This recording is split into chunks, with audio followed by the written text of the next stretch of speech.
I was. Gosh, dang, it's loud.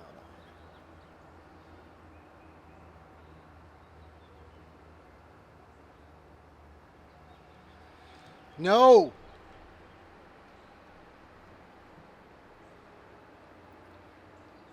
Good morning. So I am currently a member of a transition program that reminded me of the importance of remembering and telling stories. So this morning I'm going to tell you a story. Got to set the scene first. So it's Fort Benning, April 2001. I'm standing on the basketball courts of the old Ranger indoctrination program in formation, about ready to start the day. And I look behind me, and there's a guy there by the name of Matthew Commons. And every day for the 3 weeks that I was in that indoctrination program with Matt, I always looked behind me and I said, "Matt, you're still here?" And he'd laugh and we'd laugh and he'd say, "Yep, I'm still here."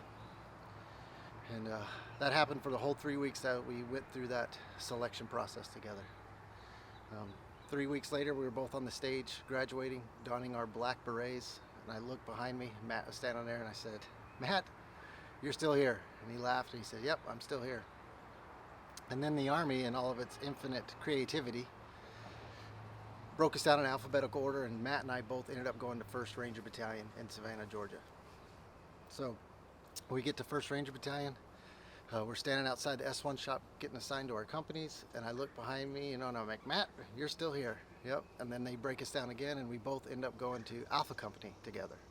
When we get to Alpha Company, they break us down even farther, and we both go to 1st Platoon Alpha Company, 1st Squad together. And we are roommates together. And for the first 9 months of our, Ranger careers, we were privates in 1st Ranger Battalion together. And we went through all the trials and tribulations of a Ranger private back in the early 2000s in Ranger Battalion. A lot different now than it was then.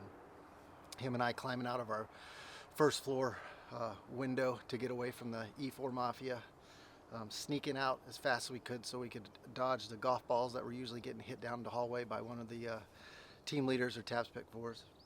And we grew up together, and we went through all those trials and tribulations of Ranger privates together. On the morning of September 11th, Matt and I watched the towers fall together inside of that room.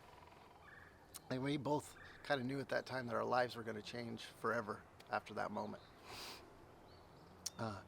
December 28th, Matt and I, we both got to fulfill our dreams as Rangers and deploy in support of our nation to Afghanistan. So we deployed together, and we lived together, in the same tent. And we also went to those trials as Ranger privates, deployed for the first time. All the guard shifts, all of the details that were not, that much fun.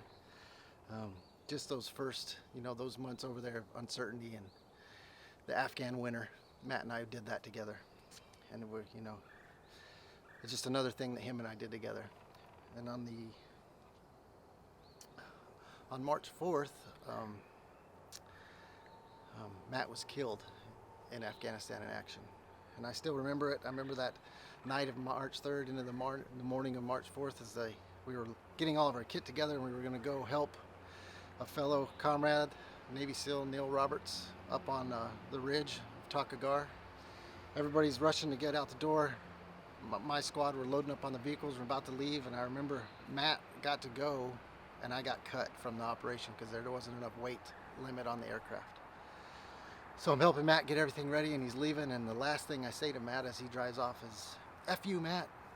And I wasn't mad at Matt. I was just upset at the situation that he got to go defend his country, at the highest level, and I got left behind. That day goes on. I pulled some guard shifts. I went in our tent and I went to bed. And I was laying there in bed when another squad mate came in. He had a look on his face. I woke up and I knew it before he even said it. He said, "Matt, the boys ran into some trouble, and Matt was killed."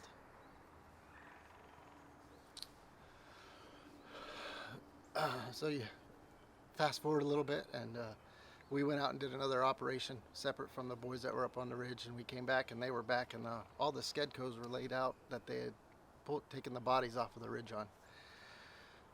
And I remember going over to the one Skedco where Matt was taken and rolled it up and packed it away. And I carried that Skedco for the remainder of the deployment. And through everything that we did that deployment and every training or operational thing we did, I carried that Skedco, and in turn I carried Matt with me. And that hasn't stopped for the last 20 years. I've carried Matt with me in everything I've done. The 16 deployments,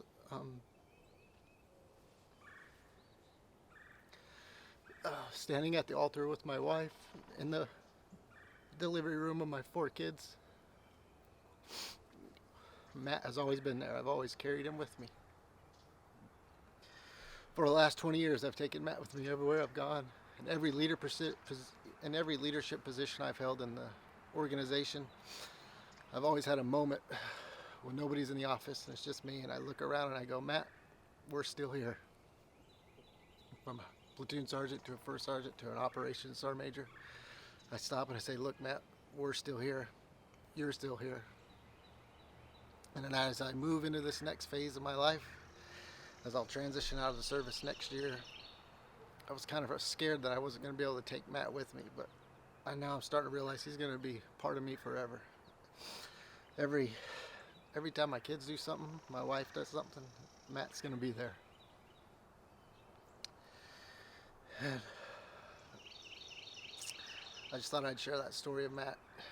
It's been weighing heavy on my heart for years, and I've never really told it to anybody. So thanks for listening. Speak their names and they will not be forgotten.